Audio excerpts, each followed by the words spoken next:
Better done than perfect. That's the title of the first one of hopefully a long video series. We sat down a few days ago, Shao and I, to discuss the new content plan for the upcoming weeks and months. And for whatever reason, immediately it came to mind that I want my first video to be about this topic.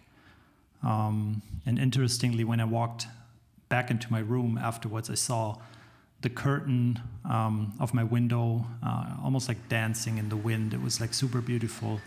And I immediately took the camera that I'm filming this on and put my tripod and captured this shot. And I think it's something that in the past I shied away from, to just make music, put out a track, film a video, bring my camera, take some shots, edit some stuff, and share it most of all. Like get stuff actually done.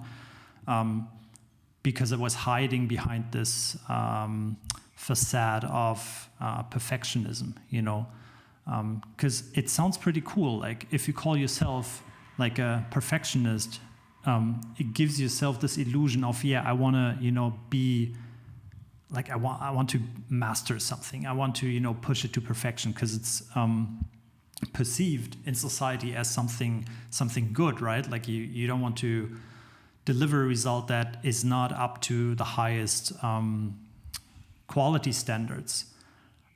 And that sounds nice. However, I believe that in reality, that's just an illusion. And in reality, we're just lying to ourselves. And it's an excuse, not so much to the external world, but mostly within us, to us,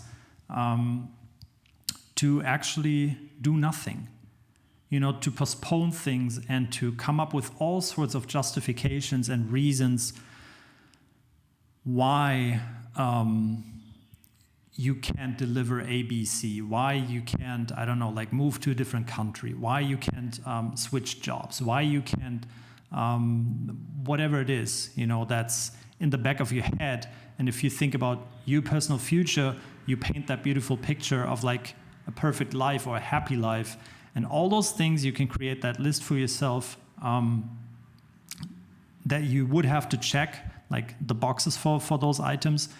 But actually, you never do it because you find reasons for postponing them. And I believe that if it were different, if you were serious about perfectionism, if you wanted to deliver the best you can in whatever field, it's literally up to you.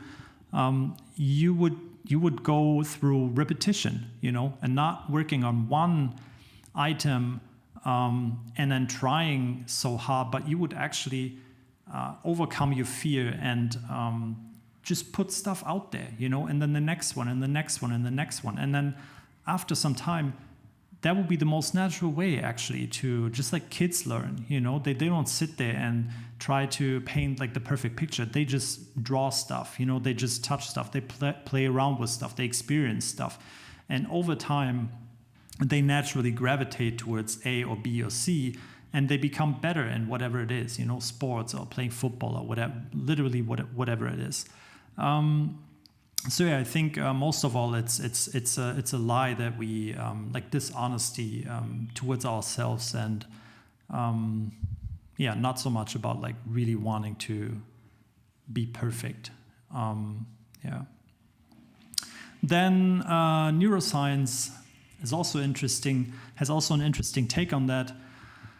And if I remember correctly, there's something called the default mode network in our brain, and that is, it correlates with like an overactivation of this area of our brain, so that the prefrontal cortex in our brains get hijacked and ends up in like a negative feedback loop.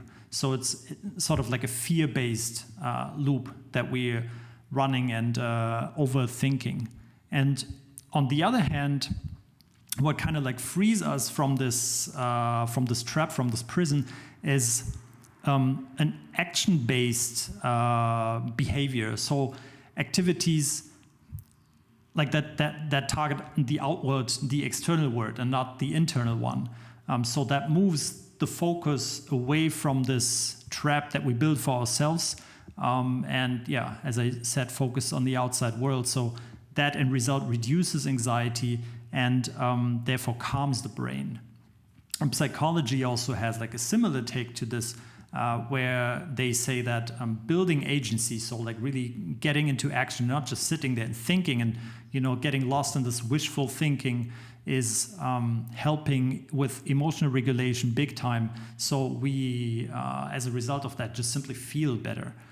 Then there's something called the, I don't know if I get the pronunciation right. It's like a Soviet-Lithuanian scientist. I don't think he's still alive, but it's called the Zeigarnik effect, where our brain recalls unfinished tasks much easier than finished things, for the sake of us eventually getting done with it.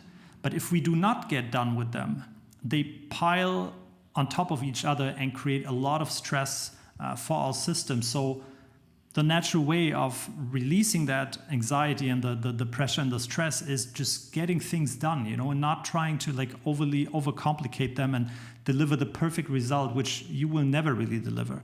That is kind of like flushing your system.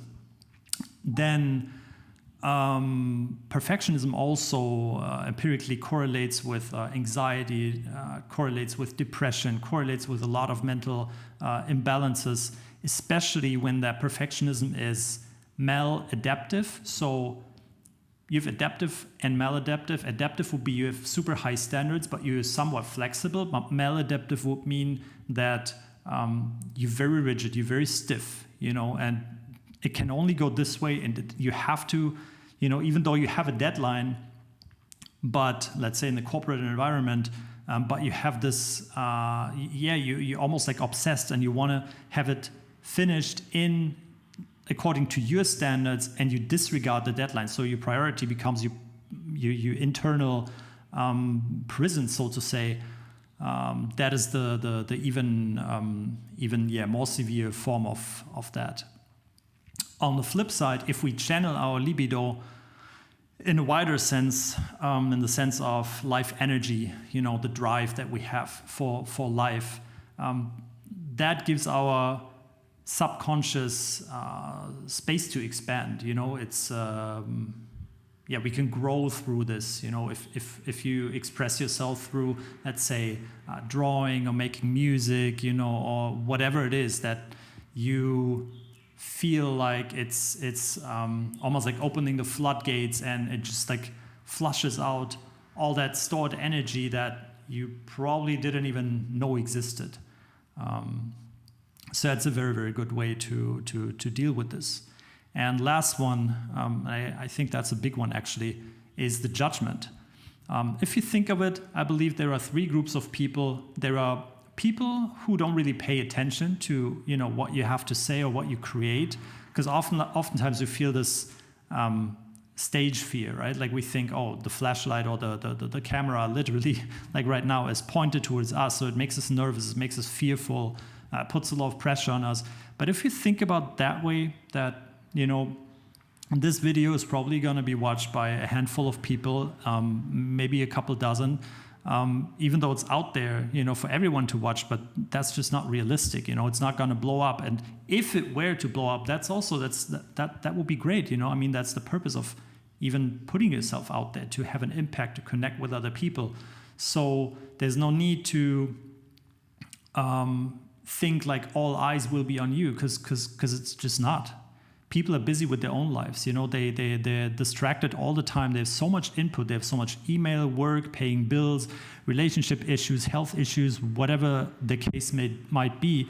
They don't give you the attention that you think they might. Second group of people